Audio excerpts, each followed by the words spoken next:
Welcome back to Ben Salutes. And when I was a kid, kids were allowed to have imaginations. A year ago, I did a salute on my childhood icon, Godzilla.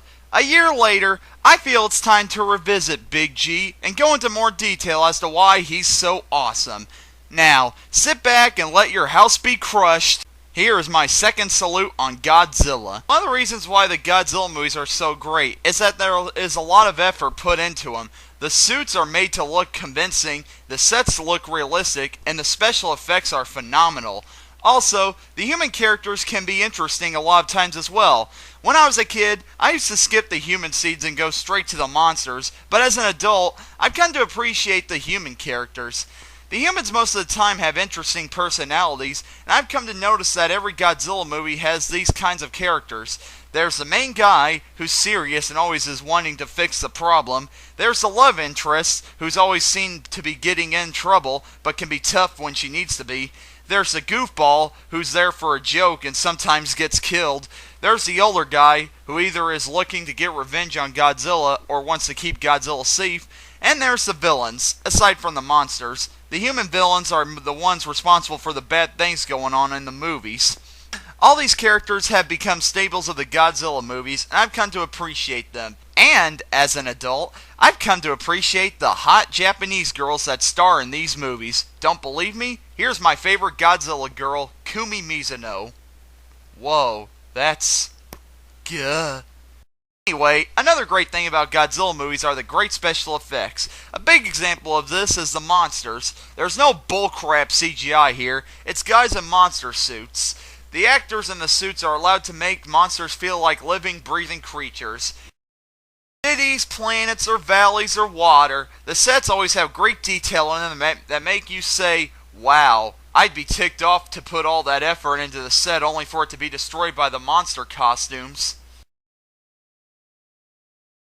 Most of these sets are created by the amazing E.G. Tsuburaya, who knew exactly what to do to make special effects come to life. There's a little known story that he went around his home, and when his wife was throwing away junk, he would pick up a lot of stuff and say, I could use this. That's just plain incredible. Another quality about the Godzilla movies that makes them great is the music. The music is booming, thunderous, that gives us the impression of epicness. A lot of the best music from the Godzilla series is done by the great maestro Akira Ifukube. He had the ability to scare us with monster theme music, and he had the ability to make us cry with sad music that plays when something sad happens. Music from the Godzilla series is definitely what a lot of people remember most about this franchise. Sometimes I find myself just putting in a Godzilla movie just to listen to the music. That's saying something. And one final thing about the Godzilla movies is the monsters.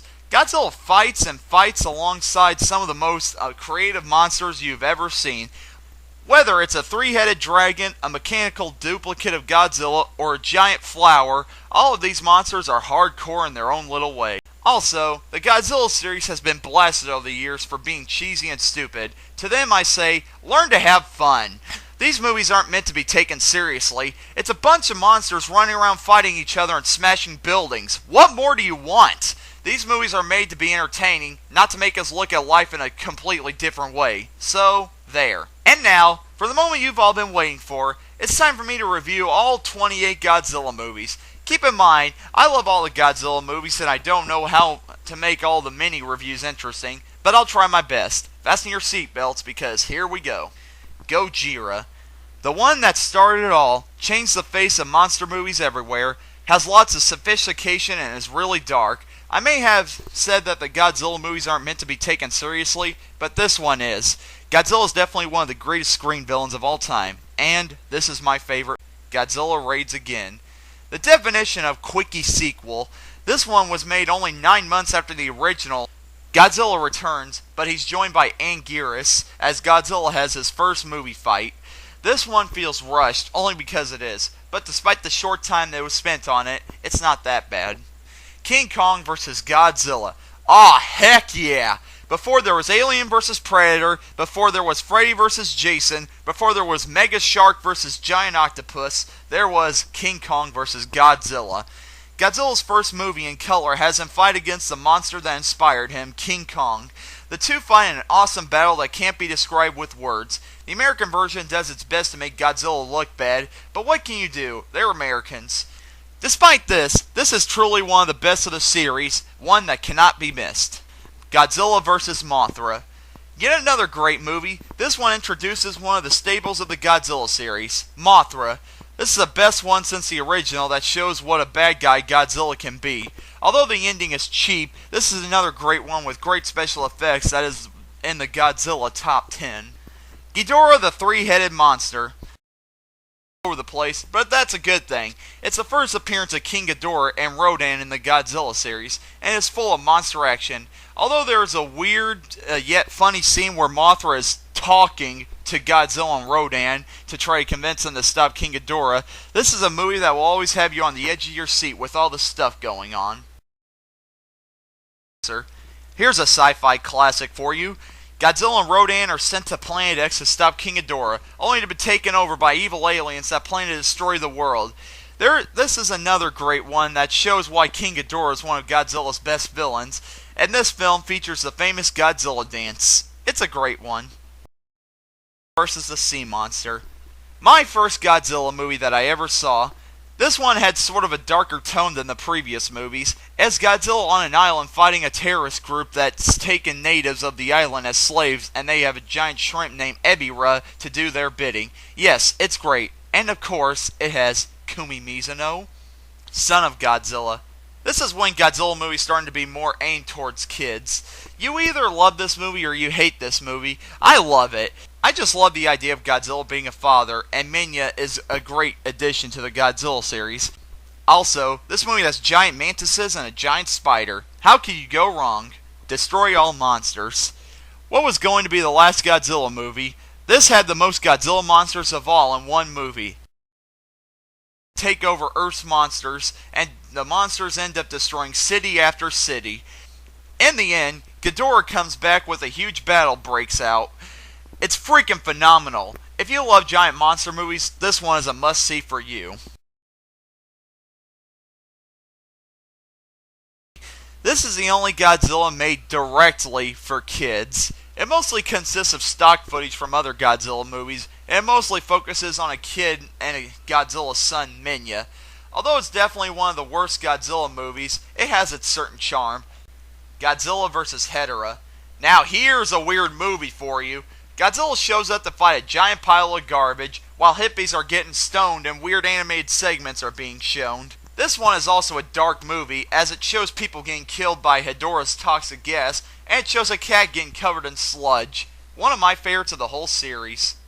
Godzilla vs. Gigan.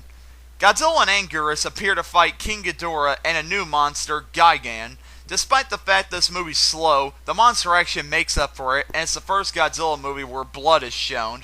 It's one of the most underrated in the series. Godzilla vs. Megalon. Okay, it's hard to talk about this movie without a straight face. This movie has Godzilla and a robot named Jet Jaguar fight against Gigan and a new monster, Megalon. This is also considered one of the worst Godzilla movies, but that's where its charm comes from. It's so bad that it's good, and the monster action is worth seeing. If you want to watch this movie in a comedic way, watch Mystery Science Theater 3000's version of it. It's a laugh riot.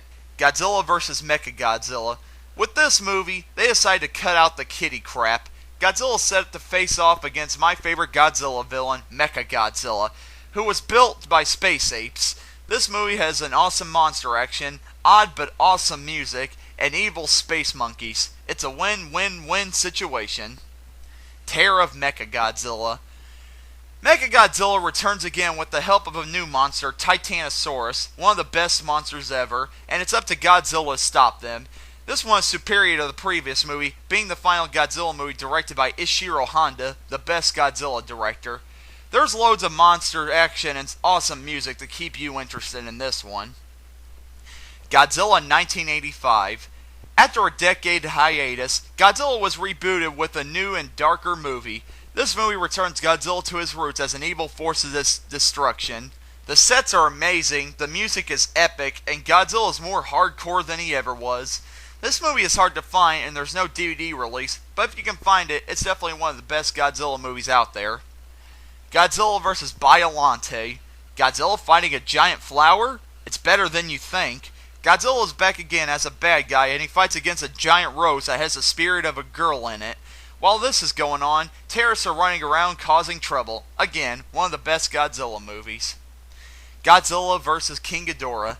Aliens from the future go back in time to stop Godzilla from being created. However, the aliens use King Ghidorah to cause destruction on Japan. Godzilla is then brought back to duke it out with his arch-nemesis. Yet another good one. Godzilla and Mothra, the battle for Earth. Mothra returns to try to stop Godzilla. However, her evil brother, Batra, is also back, and he causes trouble as well. However, Batra turns good, and he and Mothra join up against Godzilla. Lots of action, explosions, and yelling in this one. Godzilla vs. Mechagodzilla 2. And this time, he is a good guy. The Japanese plan to use Mechagodzilla to try to kill Godzilla, but they didn't count on Godzilla's old buddy Rodan returning to help Godzilla out. This movie also features Godzilla's son as he bonds closer to the humans. This one is epic that it can't be missed. Godzilla vs. Space Godzilla.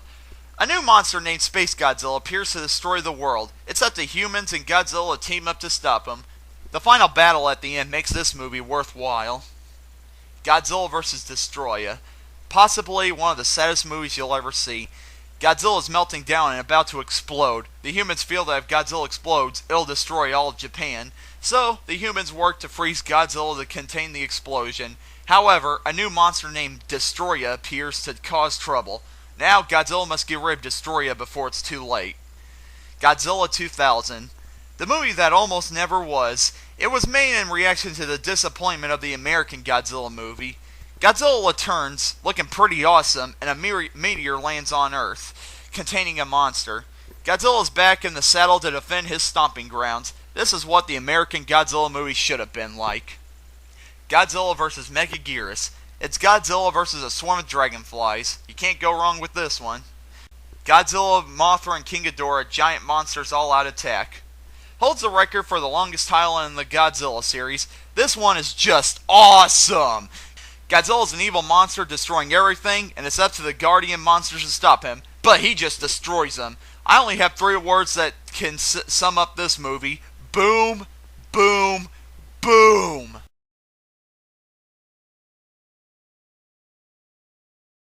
To stop Godzilla, and possibly their best battle yet. Godzilla Tokyo SOS. A sequel to the previous movie, Godzilla and Mecha's Godzilla battle it out again, but Mothra gets into the mix in a big 3-way monster mash. Godzilla Final Wars. Oh heck yeah! Aliens come down and take control of Earth's monsters, but Godzilla's there to take them all out. In the meantime, the humans and the aliens are battling it out, ripping off every sci-fi movie you can think of. If you love monster mashes, this is for you. In the end, Godzilla and the humans declare a truce, and Godzilla swims off in the ocean to take a long rest. And there's my salute on Godzilla and my review of all his movies. Godzilla has come a long way and has become a cultural icon. He is also somebody I hold near and dear to my heart, and I'll never lose interest in him or hate him. Godzilla may have taken a long rest, but he's making a comeback. Next year, a new Godzilla movie is coming out. Although it's being made by Americans, it's being made by Americans that know how to make a Godzilla movie. This will mark a new beginning for Godzilla, and I'll be there to follow him for the rest of my days. All hail to the king of the monsters. I'm Ben, I'm signing out. I'm gonna go order me a Japanese swimsuit magazine. Hubba hubba!